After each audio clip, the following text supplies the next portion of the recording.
Good morning, you strange and wonderful weirdos. I'm John. I'm Stacey. It's Thursday, January 12th. Oh, it's almost that day. And here's why. Today is strange. Okay.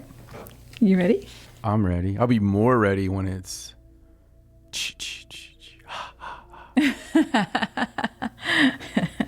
When it's almost Friday the 13th. It is almost Friday the 13th. It is. All right, let's go on with our first story. First story, this please. This is about some treasure hunters. Yes, now a Dutch village has been swarmed by treasure hunters hoping to locate a cache of pilfered riches believed to have been hidden in the area by Nazis during World War II. Nazi gold, Yes. So what happened was last week, the National Archives of the Netherlands released a decades-old map that purportedly showed where German soldiers had stashed a hoard of jewelry, diamonds, and expensive watches that were stolen from a bank in the city of Arnhem back in 1944. Now, it was stressed that the treasure was probably either not real or had already been dug up secretly, but that did not stop people from swarming on the village to search for the treasure. Now, the village has a rule against metal detecting because there is the presence of unexploded World War II bombs in the area. Don't want to find that. The name of the village, it's Almeren, and apparently it was near to the Allied front line during something called Operation Market Garden. So they have this strict rule, no metal detecting, just in case. Don't want them blowing up. Oh, yeah, mate. Cheek. Got a Bobby. But despite the rule, treasure hunters got their shovels and their metal detectors. And when the Dutch National Archives declassified the map showing the spot, they went crazy. Now, it's supposedly, it's marked on the map and it says, quote, the third poplar tree on the right next to a sandy path. That's according to a testimony of a German soldier in 1947. That was where 3 of his fellow soldiers buried 4 boxes containing valuable jewelry and coins and all that stuff they got from this bank. Supposedly, it's just a story. Do you know how many poplar trees could have grown up? Well, it's marked on the map. But it's still, there's no way it's going to look exactly the same. So who's this girl, Sandy Path? I'm not sure. Now, of course, nobody found anything this weekend, and the cops had to The story would have been different had they found. Right. Different headline. They gave out a lot of warnings. They didn't really arrest anybody or anything. They did happen to find one private landowner found a man up to his chest in a hole on his private land because people just don't have any. They just went and dug out wherever. They didn't care. I don't know. So they're trying to discourage treasure hunters from coming to the area and saying, look, please, there's nothing here. It's been looked for. You're not going to find it. So, but the map wasn't around. Well, they had. It was just declassified. Somebody had the map. Right. It wasn't like they just found the map and never seen it before. Well, then they found the treasure. Probably, but that still didn't stop. And then released the map. Yeah, it didn't stop treasure hunters from trying to find it on their own. Are treasure hunters morons? They would release that map before looking for the treasure. I don't know how people think. I wouldn't have gone to look for it. It's just like, no, Harry. We know what fine people these government officials are. They would never do that. I think it's more of I'm going to find it because I'm smarter than other people that maybe tried. Right. It's like an egotistical kind of thing. Right. But it's not worth tinking on one of those bombs and giving new meaning to a Dutch oven. I wonder why, because they banned the use of metal detectors. Is it just because if you happen to find one and try to dig it up, it would explode? Like the actual act of metal detecting won't set off ammunition, will it? I don't know. I don't know what kind of... I don't know because, two-way radios, they always warn you when you're going through construction sites.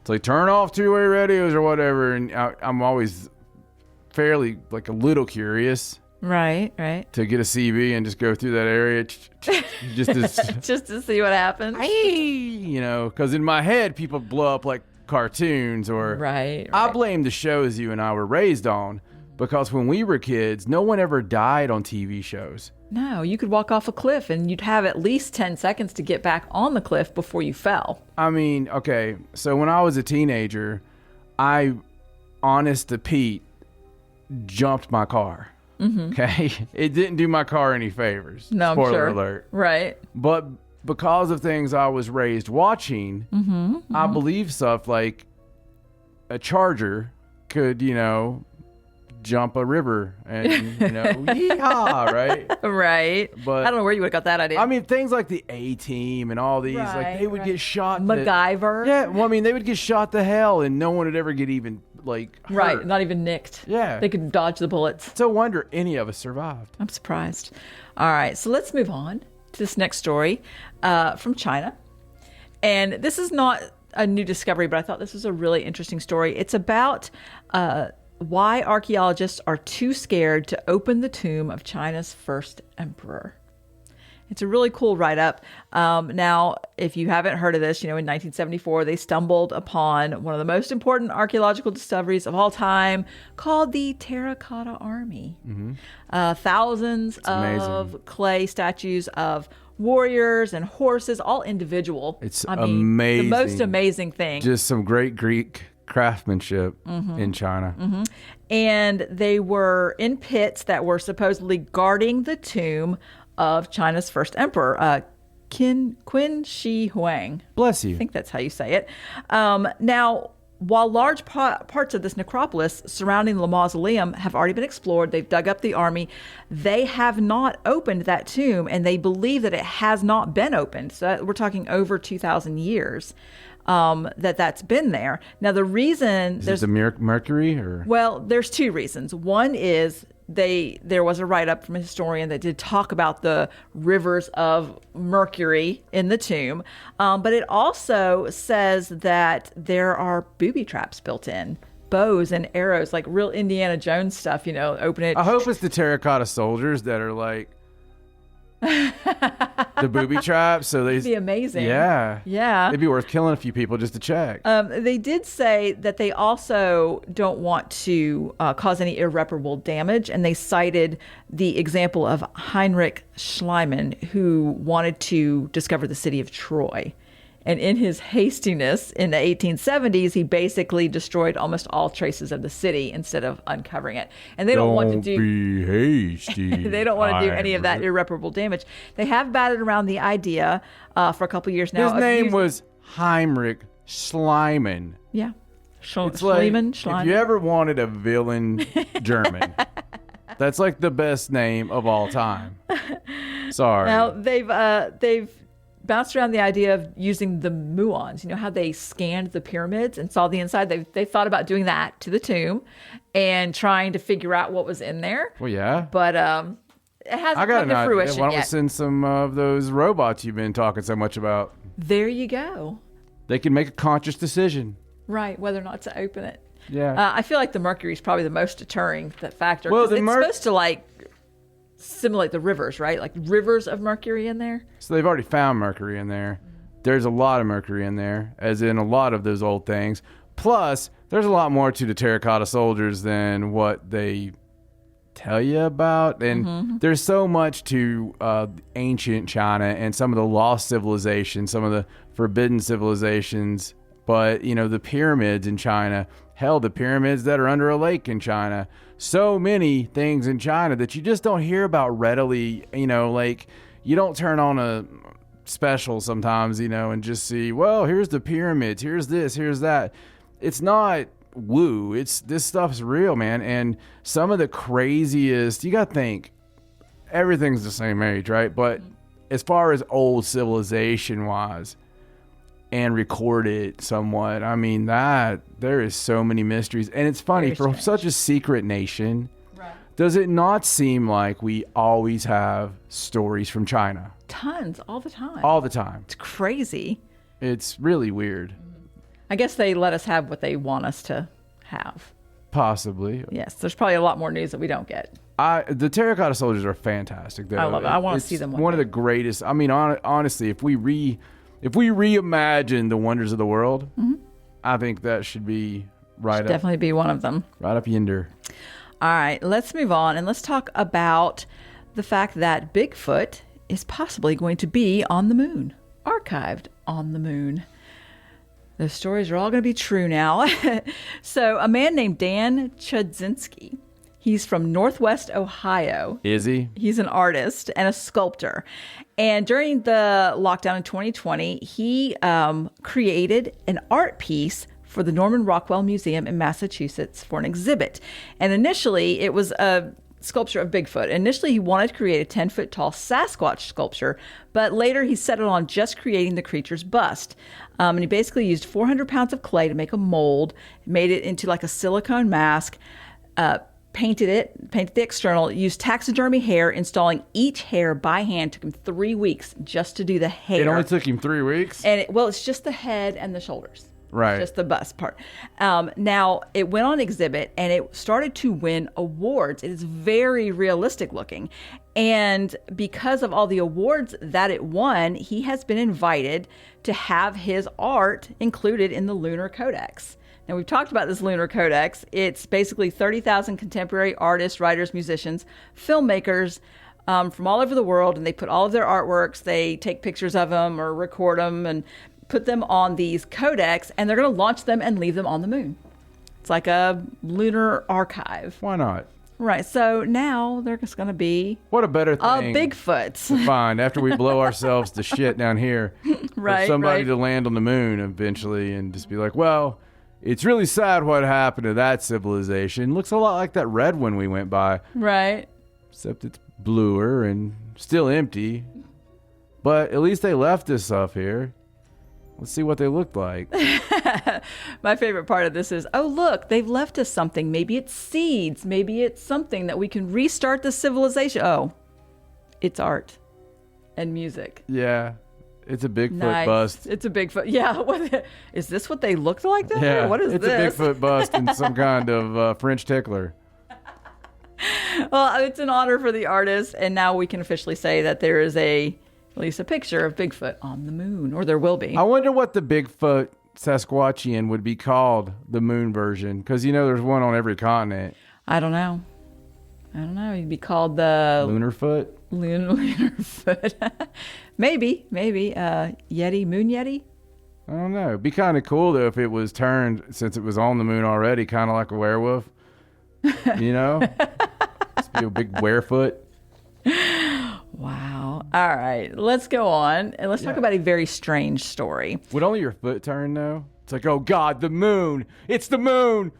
Oh, honey, are you going to turn into a beast or what's going to happen? Should I lock you in a room? Why just go away. Just go away. It's terrible. Ah.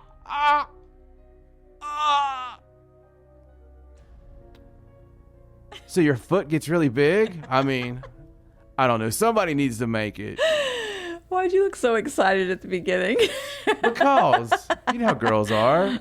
They're all scared, but they all secretly want a werewolf to be their boyfriend. Right. Or a vampire. Or one or the other. It depends on what you're into. I guess so. I hear there are teams. I don't know. Well, I mean, do you want eternity or do you want a really good night? Let's move on, shall we? Strange story. So this is a story about two minor league baseball pitchers that have exactly the same name. Their name is Brady Fiegel. One is 32 and one some kind is of Cuban name. I was going to be like, that's not that odd. Now, what's very strange about this is they also look very identical. They're both redheads. They both have beards. They're both 6'4". They both wear glasses. They have the same name. They're not the same age. Now, this story, as funny as this story is not new. I was looking into this story, and it's not a brand new story. They were first mistaken for each other back in 2015 because they both had the exact same elbow surgery and went to see the same doctor because they were both baseball players, so that part's not that weird. But the doctor's office happened to call the team trainer for the wrong one, right, and said, is Brady coming in for his surgery? And the trainer was like, he had that surgery 6 months ago. I don't know what you're talking about. And then that's when they realized that they had two guys, exact same name, very similar, both played baseball, same surgery, and it was just crazy. So Inside Edition did a story on this, and they decided they were going to have them take DNA tests because they did like a feature piece on it about the two guys that were so identical with the same name. Some dad out there freaking the hell out. And so it turns out that they are not related. Oh. In any way. So it's very strange, but I thought it was weird for a couple of reasons. One, because this story was from a few years ago, and for some reason it has popped back up and is making rounds again. Somebody's rehashing it, even though it's very weird and very strange. But another thing about it is, you know how sometimes people do things and it kind of irks you, sort of like when people say things weird, like the whole could care less nonsense, when really that's not what they mean. I have no idea what it is to have things that irk you. Well, with this particular article, daily, hourly, even though minute by minute, even though it's an older story, Inside Edition claims that when they ran the story, people contacted them before they did the DNA test and were like, we want to know if they're long lost twins. Please tell us if they're twins separated at birth. Okay, they're 5 years apart. That isn't how twins work. I mean, twins don't work like that. Now, I agree they could have been related, but she needed a medal. Every time they've reran this story, they've said that. They've said, are these twins separated at birth? Clearly, they're 5 years apart. Just bothers me. But it is strange. It's kind of cool, though, because we did that story before about the website where people find their twin strangers, they call them. Twin strangers. Yes, and this new article did mention that there was a recent article about the study about the twin strangers and seeing how identical they were, even though they weren't related. So maybe they're saying twin as in identical, look-alike. And maybe. I would say that's what they're. I'm hoping. I'll try to pull your irk off a little bit. It's fine. I just think it's a very weird story, and they do look very similar. And it is very strange that they have the same name, the same occupation, same height, same lack injury. Of soul. Yes, same doctors. Everything about them is identical, and they are not even closely related at all. So very strange. It is weird. Very strange. Everybody has one. They do, supposedly. All right, let's talk about this next story from California. Oh. This is about a California man who just had the luckiest day of his life. Did he move? No. So he was sitting in his car on the phone, and his car was parked near his home at the side of a hill on Pacific Coast Highway in Malibu. And he got a phone call from his girlfriend, and he was talking to his girlfriend on the phone while he was sitting there, and she asked him to get something from inside the house. So he got out of the car and he went in the house, and as soon as he got in the house, he heard this huge crash. And he came back out, and there was a 4-foot boulder on top of his car, and it crushed the entire car, and he had just gotten out to go in the house. Now, how's that for a lucky day? It's very lucky because it was a guy that actually got up to get something for a girl. Exactly.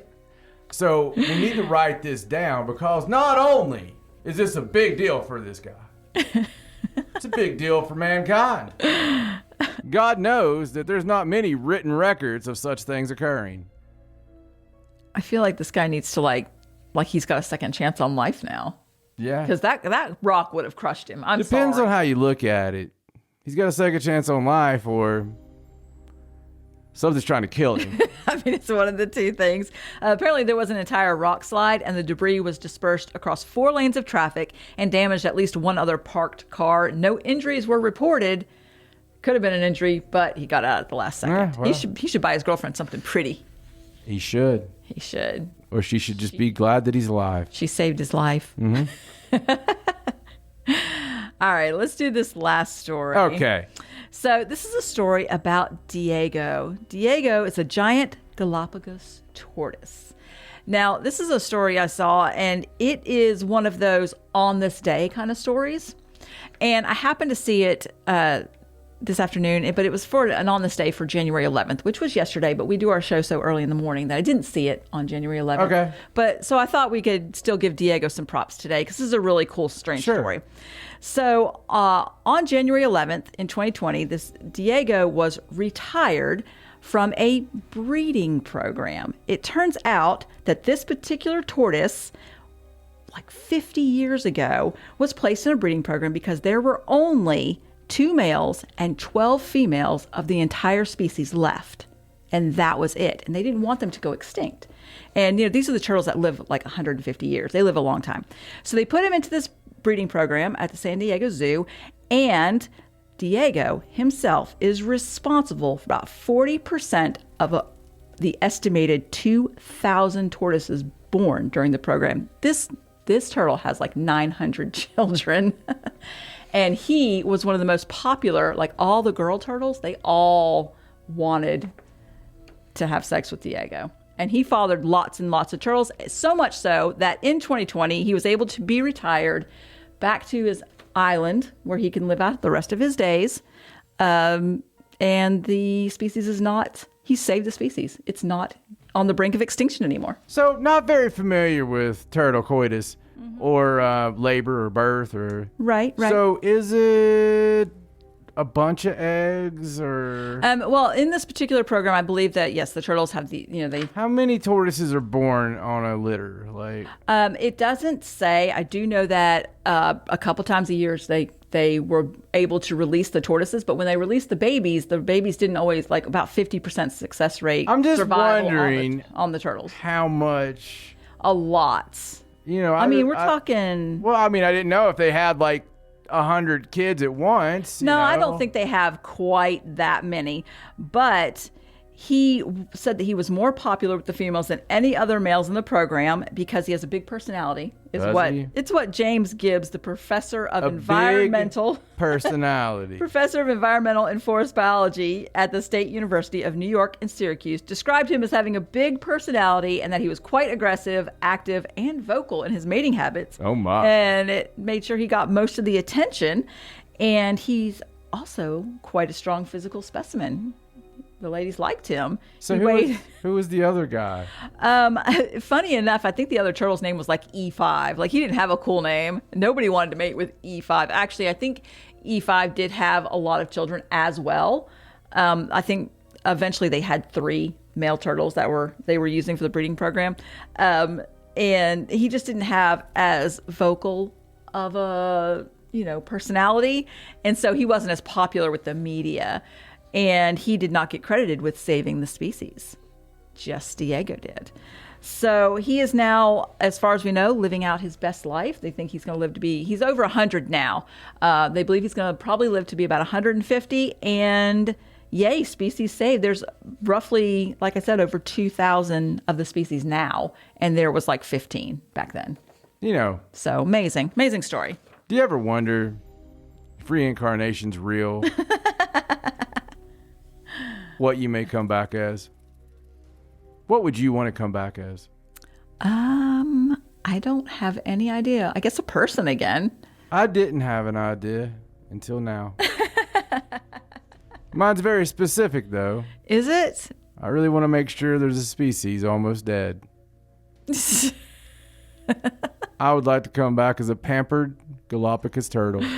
That saves the species after decades of breeding in captivity. He finally gets to go home. Yes, it says he was like 5 feet tall when he was completely stretched out. Like his head was completely stretched out. Big turtle. I get it. That's why today is strange.